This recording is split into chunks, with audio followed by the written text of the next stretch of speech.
नमस्कार, स्वागत है आपका फायदेमंद फंड्स में। और आज हम बातचीत करेंगे ईटीएफ की, यानी एक्सचेंज ट्रेडेड फंड की। ये एक म्यूचुअल फंड ही होते हैं, लेकिन एक अलग तरीके की चीज़ है जो आपको बहुत फ़ायदा दिला सकती है उस तरह के बाजार में जब आप मार्केट पे कॉल लेना चाहते हैं, या आप एक किसी सेक्टर पे कॉल लेना चाहते हैं, या किसी आप थीम पे कॉल लेना चाहते हैं और आपको पूरे मार्केट को प्ले करना है, तब ये बहुत ही कारगर साबित होता है। और इस पर हम बातचीत करेंगे हेमंत भाटिया से, जो निप्पन लाइफ एएमसी के हेड ईटीएफ हैं और 15 सालों का उनको अनुभव है ईटीएफ चलाने का।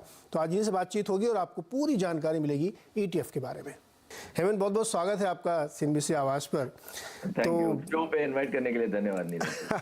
मैंने सोचा हेमंत कि ईटीएफ के बारे में हम लोग आज बात करनी चाहिए, और आप चूंकि इसमें बहुत लंबे समय से जुड़े, बहुत एक्सपीरियंस है, तो हमारे दर्शकों को थोड़ा सा ज्ञान दीजिए, एनरिच करिए कि ये ईटीएफ क्या होता है, ब्रीफली बताइए, और फिर इसके फायदे क्या हैं। श्योर। देखिए, ईटीएफ आप अगर मैं सिंपल लैंग्वेज में कहूँ तो एक म्यूचुअल फंड है जो एक्सचेंज पे लिस्टेड है, ठीक है। और क्योंकि ईटीएफ है तो इसकी जो अंडरलाइंग रहती है वो बेंचमार्क से अलाइंड होती है, एक पर्टिकुलर बेंचमार्क को ट्रैक करता है। फॉर एग्जांपल निफ्टी 50 ईटीएफ रहते हैं जो निफ्टी 50 इंडेक्स को ट्रैक करते हैं। तो जो बेंचमार्क का कंपोजिशन कंस्टिट्यूएंट्स रहते हैं वही उस पर्टिकुलर ईटीएफ में पार्ट ऑफ पोर्टफोलियो रहेंगे। तो ईटीएफ का काम है अपने बेंचमार्क को क्लोजली ट्रैक करे, एंड जो बेंचमार्क का रिटर्न्स है उन रिटर्न्स के आसपास ही रिटर्न दे, subject to tracking error and expense ratios. Okay, अच्छा, ये जो तरह तरह के अलग अलग होते हैं कि आप निफ्टी का भी ले सकते हैं, निफ्टी नेक्स्ट 50 है, जूनियर निफ्टी का भी है, फिर वैल्यू का भी है, बहुत सारे अलग अलग होते हैं। तो क्या इसका मकसद ये होता है कि मान लीजिए कोई खास सेक्टर या कोई खास थीम बहुत पसंद है मुझे और मुझे उसकी तरफ जाना, तो फिर मैं उस वाले ईटीएफ की तरफ ध्यान दूँ? श्योर। देखिए, ईटीएफ जैसे आपने राइटली कहा, ईटीएफ हम बोलते हैं एक डेमोक्रेटिक प्रोडक्ट है। कई सारे इंडेक्स पे ईटीएफ लॉन्च्ड है।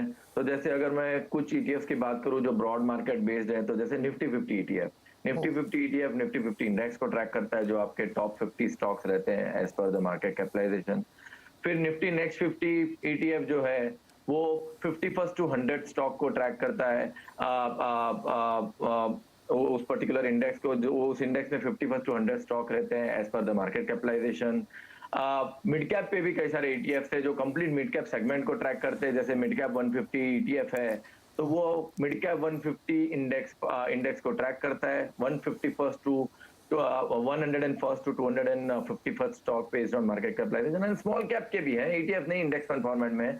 तो ब्रॉड मार्केट के कई सारे ईटीएफ है जिसमें आप कंप्लीट मार्केट बाय कर सकते हो, large, mid, small. Eight the same time कई सारे सेक्टोरल फंड्स भी है। तो अभी जैसे आप लॉन्ग टर्म पोर्टफोलियो बनाएंगे तो आप ब्रॉड मार्केट बेस्ड ईटीएफ और इंडेक्स फंड लेंगे। अगर आपको टेक्टिकल कॉल लेना है अपने पोर्टफोलियो में, फॉर एग्जांपल अगर आपको बैंकिंग सेक्टर अच्छा लगता है कि लो पॉइंट पे है, वैल्यूएशन काफी बढ़िया है, तो कई सारे ईटीएफ है जो बैंकिंग इंडेक्स को ट्रैक करते हैं। जैसे निफ्टी बैंक का इंडेक्स जो है, कई सारे ईटीएफ ऐसे हैं जो आईटी सेक्टर को ट्रैक करते हैं, फार्मा सेक्टर को ट्रैक करते हैं और ऑटो सेक्टर को ट्रैक करते हैं। तो निवेशकों के जो ऑब्जेक्टिव होते हैं वो मल्टीपल होते हैं, long term portfolio building, part of asset allocation, taking tactical calls on market. तो ईटीएफ जो है ये वेरियस पर्पसेस के लिए यूज हो सकता है और इसके लिए हम इसको एक डेमोक्रेटिक प्रोडक्ट बोलते हैं। नहीं, बहुत अच्छा नाम दिया आपने, डेमोक्रेटिक प्रोडक्ट है। अच्छा, जो सामान्य तौर पे म्यूचुअल फंड है और इसमें क्या फ़र्क है ईटीएफ में? देखिए, ईटीएफ जैसे मैंने आपको कहा ईटीएफ एक्सचेंज पे लिस्टेड है, तो इसका जो बेसिकली जो भी स्टॉक, हम इस ईटीएफ को कहते हैं बेस्ट ऑफ बोथ वर्ल्ड्स है। बेस्ट ऑफ बोथ वर्ल्ड्स इसके लिए क्योंकि एक्सचेंज पे लिस्टेड है तो एक स्टॉक की तरह ट्रेड होता है, real time investors during market hours इसको बाय सेल कर सकते हैं। एट द सेम टाइम आप एक स्टॉक की तरह इसमें लिमिट ऑर्डर्स डाल सकते हैं, स्टॉप लॉसेस लगा सकते हैं।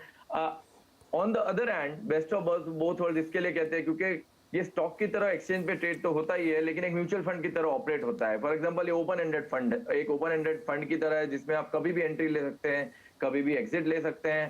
काफी ट्रांसपेरेंट है क्योंकि एक इंडेक्स को मिमिक करता है और इंडेक्स एक ट्रांसपेरेंट मेथोडोलॉजी से कंस्ट्रक्ट किया जाता है।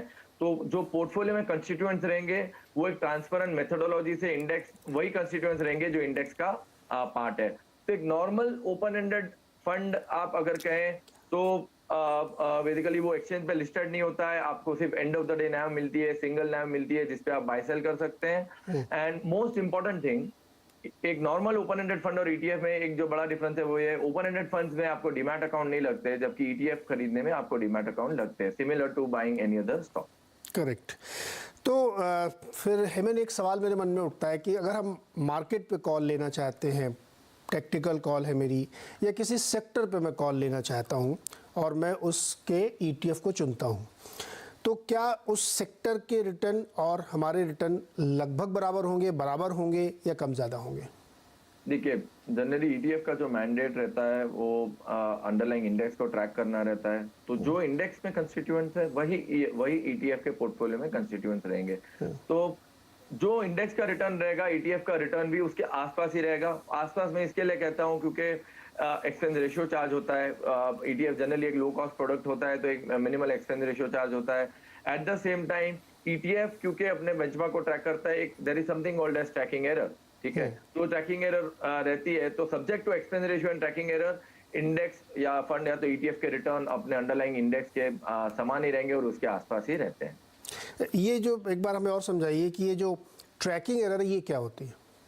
ठीक है, ट्रैकिंग एरर क्या होता है, ऑन डेली बेसिस आपके फंड की नैव पब्लिश होती है और उसके बेस पे रिटर्न्स निकलते हैं, डेली बेसिस पे आपके बेंचमार्क के रिटर्न्स निकलते हैं।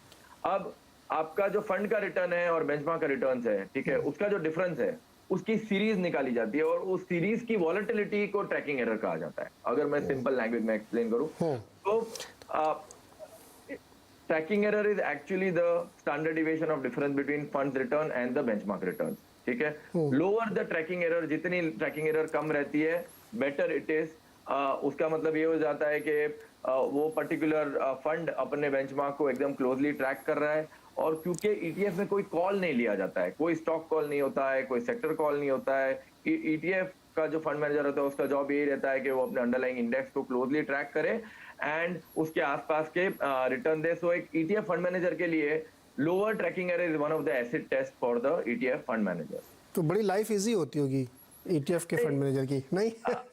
देखिए कैसा होता है कि अब आप स्टॉक पिकिंग करते हैं और सेक्टर पिकिंग करते हैं, उसके कंपैरिजन में यहाँ पे the mandate is very clear, keep tracking the underlying index, ठीक है। तो अब अंडरलाइंग इंडेक्स को ऑन द फेस लगेगा ट्रैक करना इजी है, लेकिन क्या होता है कि इसमें कई सारे कॉर्पोरेट एक्शंस होते हैं, स्टॉक स्प्लिट्स आते हैं, कई सारी चीजें आती है, बोनसेस आएंगे, डिविडेंड्स रीइन्वेस्ट करने होते हैं, तो कई सारी चीजों को ध्यान में रखना होता है। अगर वो हमने नहीं किया तो फंड का रिटर्न और बेंचमार्क के रिटर्न्स में काफी गैप आ जाते हैं, जिससे ट्रैकिंग एरर बढ़ जाती है।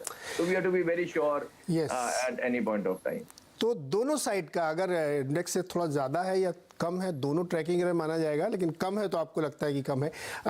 हेमन, जनरली अगर हम इंडस्ट्री वाइड या स्पेसिफिक बात ना करें तो कितना होना चाहिए ट्रैकिंग एरर आमतौर पर?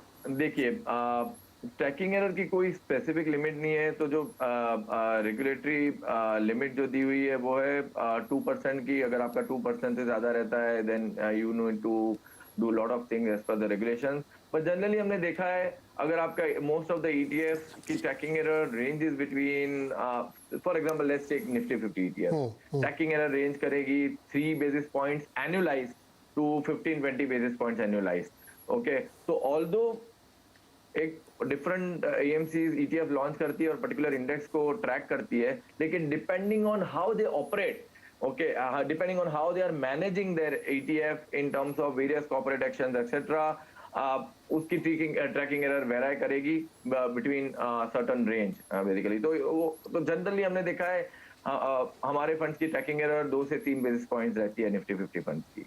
करेक्ट, हाँ, 0.2% या समथिंग।